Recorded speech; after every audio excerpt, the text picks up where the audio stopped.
Hola, ¿qué tal? Muy buen día a la hora que se acerquen a este material. Mi nombre es Eric Torres y nos encontramos en el proyecto de Club de Lectura El Baúl del Artista. Agradezco a todas las personas quienes se han tomado el tiempo de observar los videos anteriores. Les invito a que se suscriban al canal de YouTube o bien se integren al grupo de Facebook El Baúl del Artista, donde podrán encontrar los materiales que vamos revisando. Recuerden que pueden hacer sugerencias sobre textos que les gustaría escuchar en este espacio o simplemente seguir los videos y compartirlos con el hashtag El Baúl del Artista, de tal manera que este contenido viaje lo más posible y llegue a donde tenga que llegar. El día de hoy vamos a dar continuidad con esta novela del autor argentino Eduardo Sacheri, La noche de la usina, que el video pasado olvidé mencionar que en 2016 ganó el premio Alfaguara de novela. Como está siendo habitual, en la descripción de este video dejaré el enlace del fragmento anterior. 3. Cualquier forastero que llegue a O'Connor lo ve a Antonio Fontana ahora y supone que siempre estuvo ahí, en la gomería destartalada que funciona en el garage de su casa. Pero no es cierto. Ni siquiera es nacido en O'Connor. Llegó como subjefe del campamento de Vialidad Nacional, el que instalaron en los tiempos de Frondizi.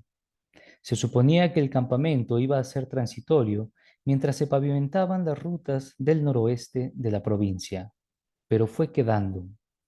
Primero levantaron unas barracas para las oficinas y un galpón enorme para los vehículos. Después se agregaron dos playones, un depósito de materiales áridos, más oficinas. A veces llegaba la noticia desde la capital de que iban a cerrarlo, pero nunca pasaba. ¿Cómo lo iban a cerrar si la mitad de los del pueblo trabajaban ahí? Eso de la mitad es un modo de decir capaz, porque claro que había gente que no. Los negocios de la calle San Martín frente a la plaza, por ejemplo. Los que vivían del campo, algunos más, pero la mayoría sí. Fontana es del Gran Buenos Aires, zona sur, por el lado de Quilmes o Longchamps. Llegó en los 80 cuando Alfonsín vino casado y con dos hijos chicos. En ese entonces había un plan de hacer unas lagunas encadenadas desde Salguero hasta General Pinto, para evitar que toda la provincia quedase otra vez tapada por el agua. Y lo de las lagunas iba a obligar a mudar a un par de rutas y varios puentes. Fontana se hizo el hábito de ir al bar de la plaza, aunque se cuidaba mucho con la bebida. Hablar le gustaba, discutir de política. Cuando los lugareños le decían que era todo un verso y que ese plan de las lagunas era un invento, alzaba la mano como pidiendo una calma que en realidad nadie había perdido. Ya van a ver, lo que sucede es que tienen que pasar las elecciones. Hasta entonces el Alfonso no se va a mover.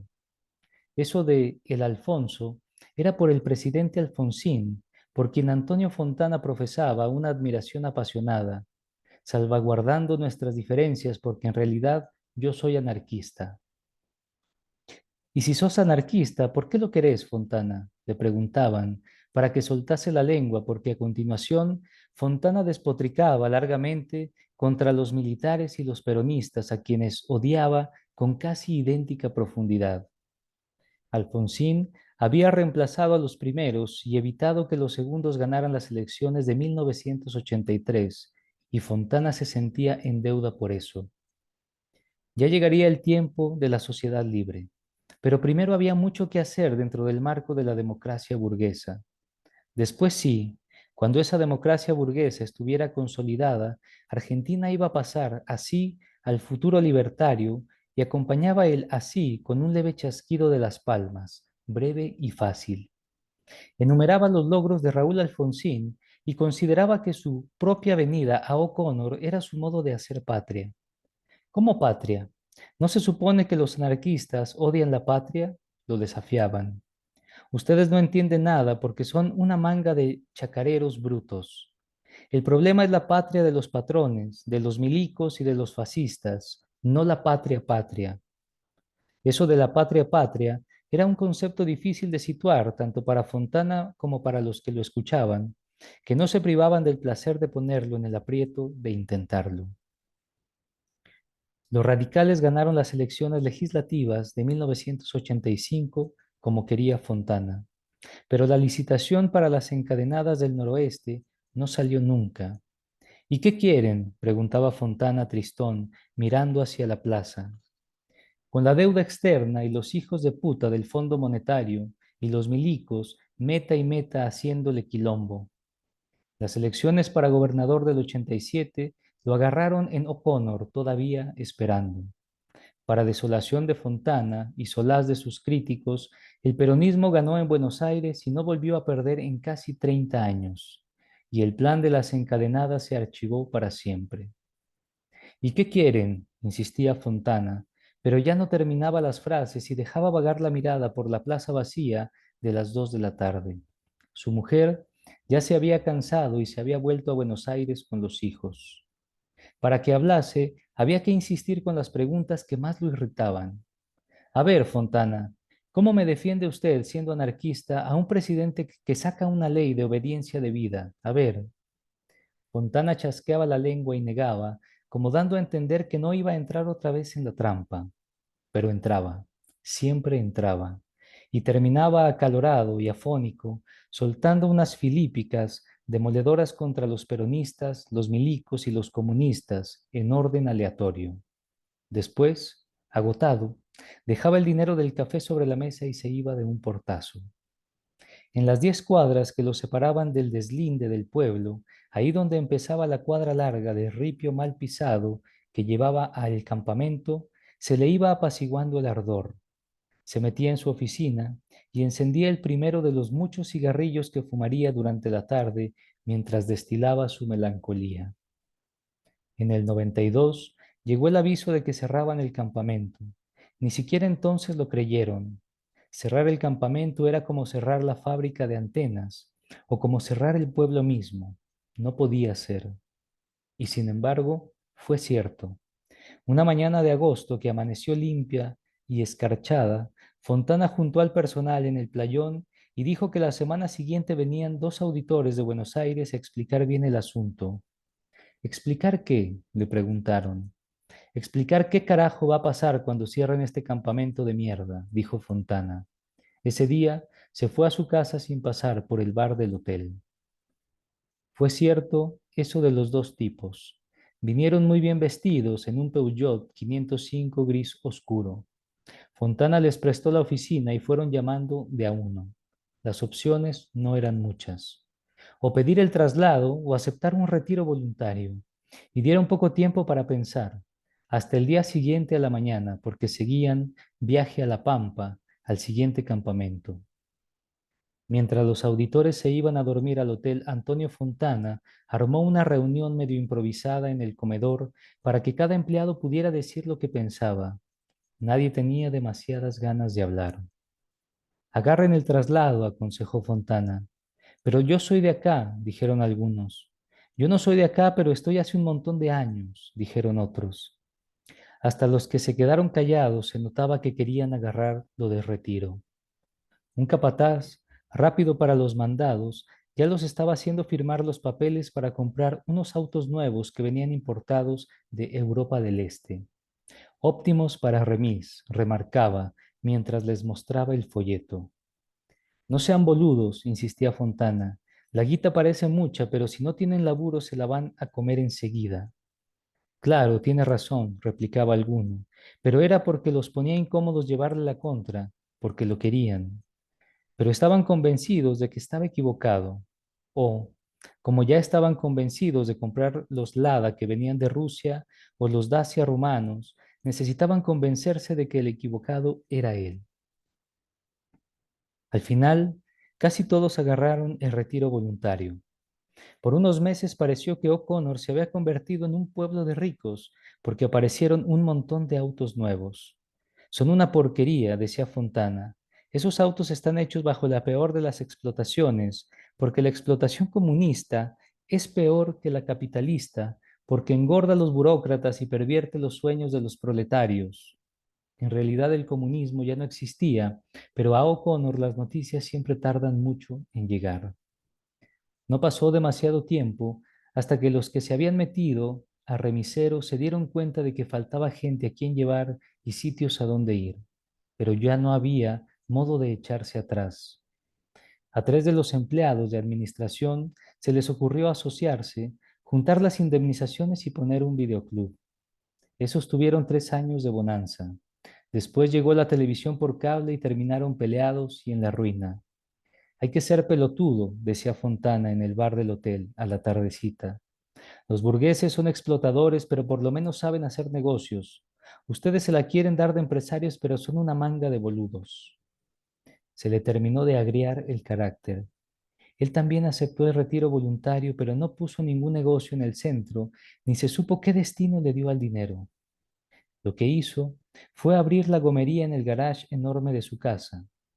Como vivía a varias cuadras de la principal, fijó una cubierta de camión en la vereda del bulevar y un letrero señalando en qué dirección había que hacer 300 metros.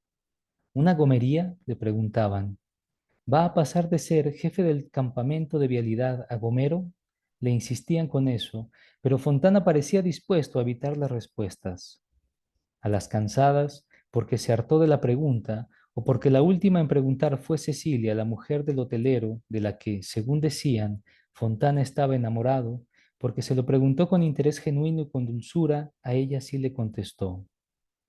De ahora en adelante quiero un trabajo así, Cecilia. Simple.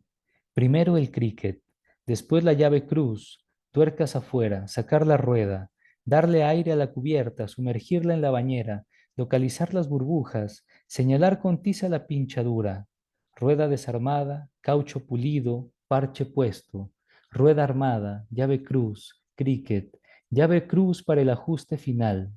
Eso es casi todo lo que puede pasar en una gomería y un montón de tiempo libre para pensar. Esa fue la única vez que lo explicó y, en honor a la verdad, le fue mejor que los videoclubistas y los remiseros. La gomería tiene un aspecto deplorable, pero casi todas las gomerías tienen la misma apariencia sucia y desvalida. Y funciona. Cada día algo de trabajo tiene. Y eso es decir mucho, sobre todo si uno piensa en todos los negocios vacíos y en todos los Dacia y los Lada que terminan de picarse de óxido con las gomas bajas en algún baldío del pueblo. 4. Fontana y Perlasi se quedan varios minutos contemplando la mole gris y abandonada de los hilos, el playón de pavimento agrietado y salpicado de yuyos, el alambre tejido oxidado y medio vencido del perímetro, el gigantesco cartel de letras oxidadas y un poco torcidas de la metódica. ¿No habría que avisarle a la familia?, pregunta Perlasi. Fontana lo considera un instante y vuelve a mirar el alambrado. No me parece, Fermín. Mira lo que es esto. No viene nadie desde hace años. Ayúdame a buscar un agujero en el alambre. ¿Y vos decís que el hijo vive en Buenos Aires? Sí, desde hace años, desde la muerte del viejo Leónidas, calculo que viven allá. Algunos en O'Connor dicen que Víctor Leónidas era de La Buyal, pero la mayoría está segura de que no, de que se crió en Venado Tuerto. Es cierto que la plata grande la hizo en la Boulage, con la carne. Eso fue a fines de los 50. Después se siguió agrandando, tal vez con eso de que la plata llama a la plata. Llegó a O'Connor en el 65 y compró las 2 carnicerías del pueblo, pero nunca se mudó para estos lares. Pasaba nomás a buscar la recaudación de los negocios, a conversar con los clientes un rato los sábados a la tarde o los domingos a la mañana. En el 72 o 73 salió con eso de que el futuro eran los pollos, que la carne de vaca tarde o temprano iba a dejar de ser negocio, pero que los pollos eran una mina de oro. Dicen que Leónidas era así, un tipo que se movía por impulsos y estaba seguro de que sus corazonadas, a la corta o a la larga, terminaban en triunfos. Si alguien le sugirió prudencia, nunca se supo, aunque lo más probable es que más de uno se haya quedado callado con el tácito deseo de que le saliera mal el negocio, porque le envidiaban la suerte y la Chevy Coupé anaranjada que tenía y que ponía 200 por hora en las rectas largas de la Ruta 33. Y si alguien le recomendó recato, pues no habrá hecho caso por eso de sus pálpitos. Un día cualquiera se levantó convencido de que los pollos eran el futuro y se puso a criarlos. Primero, se dedicó a faenear en el peladero que puso en Banderaló. Compraba los pollos ya engordados a los criadores de la zona y después vendía la faena en Buenos Aires. Pero le iba tan bien y se entusiasmó de tal manera que decidió fundar su propia empresa, Avícola La Metódica, le puso, y la edificó 500 metros más allá de la estación de servicio de Perlasi. Construyó 3 pabellones larguísimos para el engorde y 6 hilos de casi 30 metros para el alimento. Arregló con unos tipos de Concordia, Entre Ríos, para que le mandaran los pollitos bebé y él devolvía los pollos crecidos a los 4 meses. Los entrerrianos le mandaban las vacunas, el alimento, todo le mandaban. Por una temporada los números le dieron la razón con eso de la mina de oro. Compró más campos todavía y a la Chevy Coupé le sumó un Torino Coupé S200 color tostado y un Ford Fairlane azul marino que casi nunca sacaba del Lake. Hasta el 75 le fue bien, pero ahí se le fue todo al cuerno, porque fueron muchos los que olieron lo de la mina de oro y se dedicaron a lo mismo. De un día para otro hubo pollo para tirar al techo y el precio se fue a los infiernos y el viejo Leónidas quedó pegado con una deuda gigantesca. No le ejecutaron las instalaciones porque sus acreedores principales, esos de Concordia, también quebraron y se llevaron puestos a Dios y a María Santísima en la caída. Y al final, todo fue un enredo de pleitos y abogados y juicios de los que nadie vio nunca un peso. Los pabellones los desarmaron porque el zinc de los techos servía para un montón de cosas, pero los hilos quedaron ahí durante años, los 6, 3 adelante y 3 atrás, grises y vacíos. De todos modos, Leónidas no quedó en la ruina. Tipos con esas espaldas y esa picardía raramente quedan en la lona. Siguió con la carne y sus otros negocios y pisando sus autos deportivos por las rutas de la zona hasta que un día mordió la banquina con el Fairlane azul marino por el lado de la Carlota. Eso fue por el 80 o el 81 y la familia dejó la Boulège y se fue a Buenos Aires. Caminan unos 20 metros desde el portón hasta la izquierda y encuentran un sitio en el que el alambre está desclavado del piso y abombado. Por acá anduvo pisando gente, dice Fontana, mientras levanta el alambre y le indica al otro que pase. Perlasi duda, como si temiera ensuciarse la ropa o allanar ilegalmente una morada. Al fin, se pone en 4 patas y avanza. Guarda que te vas a enganchar la campera. Mira que el alambre es asesino. Perlasi arquea un poco más la espalda y sigue avanzando. Se pone de pie del otro lado y se sacude la tierra de las manos. Fontana lo sigue. Aunque tienen casi la misma edad, se mueve mucho más rápido y Perlasi no puede menos que notarlo. ¿Qué me mirás?, pregunta Fontana. Perlasi lo ignora y camina hacia los hilos.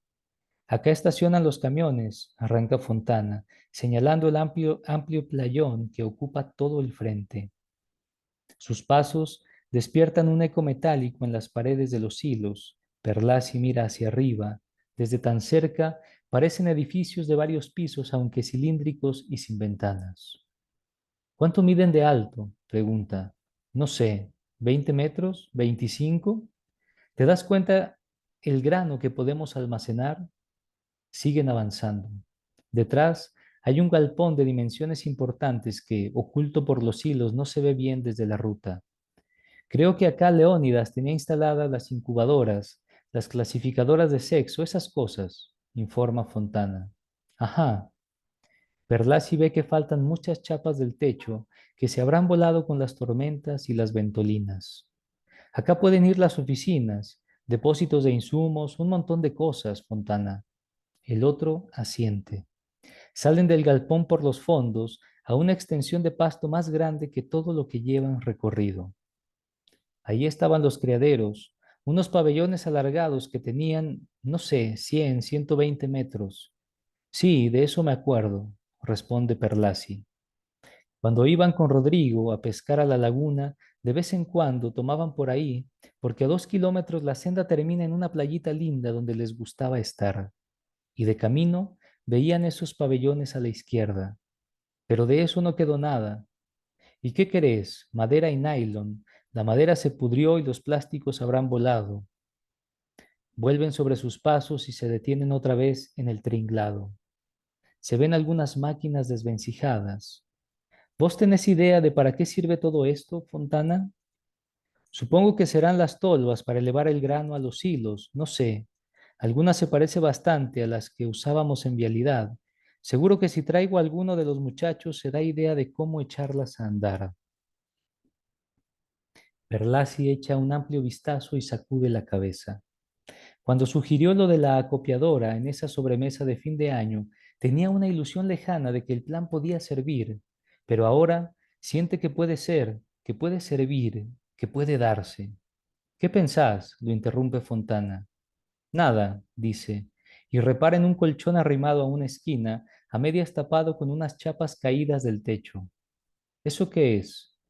Caminan hasta el rincón y mueven las chapas. Además del colchón sucio, hay dos botellas vacías de cerveza, algunos profilácticos usados tirados al costado. Si compramos esta posilga, la limpias vos, Fontana. Empiezan a caminar hacia la salida. ¿Y yo por qué? Porque yo tuve la idea, soy el cerebro de la empresa, ¿o qué te crees? Perlasi mira a lo lejos hacia su estación de servicio. Un Dodge 1500 está detenido frente al surtidor de nafta y Silvia lo está despachando. 5. A Perlasi le cuesta bastante entrar en tema, porque Lorgio es más tímido que él y siempre parece ocupado. Lo recibe con amabilidad, lo hace sentar y le ofrece café, pero después pasa 15 minutos seguidos hablando por teléfono con 5 personas distintas. Se le quedó un camión en Chascomús y está combinando el remolque, el arreglo y el traspaso de la carga a otro camión, todo al mismo tiempo. Cuando termina de hablar y se encara con él, Perlasi demora un minuto largo carraspeando y buscando cómo sentarse mejor en su sitio. Desea que hubiese sido Fontana el encargado de hablar con Lorgio, pero cuando repartieron las entrevistas al azar le tocó a él, y por eso ahí está. Perlasi no habla mucho, porque cree no saber hacerlo bien y teme enredarse.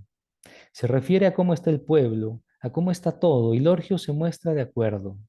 Llega un momento en que se sumen los dos en un silencio entristecido, pero Perlasi se da cuenta de que no tiene sentido y redondea su idea. Resume su conversación de Año Nuevo con Fontana, los argumentos de su amigo, la visita que hicieron al lugar, la conversación telefónica que mantuvieron con el hijo de Leónidas para sondear si, en una de esas, le interesaba vender las instalaciones de la metódica. A medida que habla va sintiéndose más y más flojo, como si él y sus argumentos fueran desvaneciéndose al unísono. Cuando vuelva a la estación de servicio, va a llamarlo a Fontana para echarle la bronca. ¿A quién se le ocurre llevar adelante semejante delirio? Un verdadero amigo debe precavernos del ridículo, y Fontana, en lugar de disuadirlo, se sumó a ese proyecto estúpido. Lorgio frunce el ceño mientras lo escucha. No lo interrumpe y lo deja llegar hasta el final. Si a esos balbuceos erráticos con los que cierra su propuesta puede ponérsele un nombre tan ampuloso como final. Y después se levanta, camina hasta la ventana, mira el campo, porque su oficina da hacia el fondo, hacia el campo que en ese sitio son unos potreros sin sembrar. Por fin se encara con él. ¿Y cuánto dinero hay que poner? Pregunta abrupto, pero sin agresividad. Abrupto porque el orgio siempre es así. Lo que quiera, responde Perlaci, haciendo una mezcla penosa entre lo que quiera y lo que pueda, mientras piensa que si fuera Lorgio, lo estaría echando patadas en el traste, por más que lleven 30 años de conocerse y apreciarse. Bueno, hombre, Lorgio hace un gesto raro, difícil de interpretar, y Perlaci se queda pensando en ese hombre, dicho con tono español, como si Lorgio no llevase 60 de sus 62 años viviendo en Argentina. ¿Cómo y cuánto pueden marcarnos los sonidos de la casa en la que nacimos? Piensa Perlaci. Es que todavía estamos juntando. Fontana quedó en hablar con Arregui y con el farmacéutico, yo con Belaunde. Claro, claro. ¿Y en cuánto están? 130, 140. Estamos lejísimos de lo que pide el hijo de Leónidas todavía. En realidad, aún no hablaron del precio con el hijo de Leónidas. Fontana sospecha que están más de $200.000 debajo de lo que va a pedirles el empresario, pero le recomendó que no fuera demasiado específico con Lorgio. No todavía, para no desentusiasmarlo. Claro que para correr ese riesgo primero hay que entusiasmarlo, piensa Perlasi. Estas operaciones involucran mucho dinero, murmura Lorgio. Perlasi se quiere ir. Maldito Fontana. La voz de Lorgio lo sorprende casi en el gesto de incorporarse desde el sillón de las visitas. Querido Fermín, arranca el otro, soy yo el que tiene que pedirle un favor a usted, y no sé cómo lo va a tomar. Eso sí que es una sorpresa, piensa Perlasi, pero se apresura a decir que sí, que por supuesto, aunque desconozca la especie y el tamaño del favor. Usted conoce a Hernán, mi hijo. Perlasi asiente. Lorgio mueve las manos. Es un buen chico, pero Lorgio se detiene. Perlasi cree comprender. Ese pero tiene que bastar. Lorgio no va a criticar a su único hijo públicamente, aunque su auditorio esté constituido apenas por uno de sus pocos amigos. No va a mencionar la fama de quilombero que Hernán cosechó en la adolescencia, las broncas legendarias que le echó el hombre canoso y cansado que ahora está de pie junto a la ventana, las borracheras y los escándalos, el choque y vuelco que casi lo mata en la Ruta 5 y que dejó una Suzuki Vitara flamante convertida en chatarra, las esperanzas florecidas cuando Hernán pareció sentar cabeza y viajó a La Plata a estudiar agronomía, la desilusión renovada cuando volvió 8 meses después sin un peso y con 2 parciales aprobados, la segunda temporada en La Plata porque lo suyo eran las humanidades y por eso letras, pero al final tampoco. O la tercera temporada en ingeniería aeronáutica en la que permaneció por espacio de 2 semanas y media. Perlasi piensa lo mismo, que Hernán es un buen chico y que está bien que ese pero represente compasivamente el resto de su biografía. Este, usted pensará que soy un desfachatado por pedirle algo así. Perlasi cree entender. Y no quiere que Lorgio diga más porque no hace falta que se siga humillando. Me parece que Hernán podría ser de gran ayuda, interrumpe. Bueno, capaz que él quiere volver a La Plata a estudiar. No sé, Francisco. El rostro del empresario cobra vida, se ilumina. ¿Todos los padres seremos iguales? Se pregunta Perlasi. No, no. Es que justamente para mí sería, para él, en realidad, sería. Seguro que sí, Francisco, pero tampoco quiero que se sienta obligado a poner la plata como un modo de hacerle sitio a Hernán. Si el proyecto prospera, podemos contar con Hernán de todos modos y... Está sacando la ciudadanía española, lo interrumpe Lorgio otra vez con los ojos clavados en el campo. No es lo que dice, sino cómo lo dice. Y Perlasi hace silencio esperando que siga. Yo no, cuando dijo estudiar agronomía, estuve de acuerdo. Lo ayudé en todo lo que estuvo a mi mano, pero volvió con esa sandez de que no era lo suyo, y luego letras y más tarde ingeniería, y aquí seguimos sin saber qué diantres es lo suyo. Lorgio regresa y se sienta otra vez frente a Perlasi. Apoya los codos en el borde del escritorio y mira sin ver los papeles que hay regados encima. Pero con esto es distinto. Hernán dice que yo no lo apoyo y es cierto. No quiero que obtenga la ciudadanía, no quiero que se vaya. Bueno, Francisco, por otro lado, Perlasi se pregunta qué haría él si Rodrigo le propusiera algo así. Se lo pregunta, pero no quiere respondérselo. ¿Sabe qué pasa, Fermín? Yo crecí en una casa de emigrados. Yo no lo soy. Yo me siento de aquí. Aunque hable con eses y con zetas y de tú, y en el pueblo se rían de mis eyes. Yo soy de aquí. Me gusta ser de aquí. Mi mujer nació aquí y está enterrada aquí, pero recuerdo a mis padres. Los recuerdo siempre. La voz del Orgio tiembla un poco, apenas, y se ve obligado a pestañear varias veces. Nunca hablaban de eso, jamás, al menos delante de mí, pero muchas veces vi a mi padre sentado en el patio de la casa al atardecer. Usted no sabe lo que era la tristeza de ese hombre, Fermín. Jamás lo decía, jamás se quejaba. Si justo yo pasaba por delante y él sospechaba que había adivinado sus pensamientos, se apresuraba a decirme que no le pasaba nada, que pensaba en su pueblo nada más, pero que había hecho bien, así lo decía. Hice bien, Francisco, hice bien en venir aquí. Allí no había nada para nosotros, no entonces, no allí.